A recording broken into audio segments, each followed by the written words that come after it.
ব্রাজিলের জার্সি পরে মরক্কোর বিপক্ষে ম্যাচ দেখতে স্টেডিয়ামে সাকিব আল হাসান। সাকিবের সাথে ছবি শেয়ার করে ফেসবুক ক্যাপশনে জানতে চেয়েছেন সাকিব কি আসলেই পোল্টি মারলেন। রবিন মিয়ার এই ক্যাপশন নিছকই এক রসিকতা, কিন্তু the greatest show on earth football বিশ্বকাপে মেতেছেন সাকিব বলার অপেক্ষা রাখে না।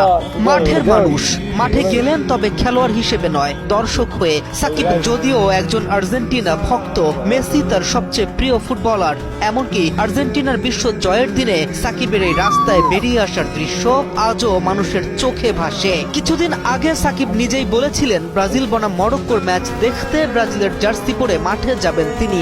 গিয়েছেনও, কথা রাখলেন। এই কথা রাখাকে কেউ কেউ রসিকতার ছলে দেখছেন পোল্টি হিসেবে।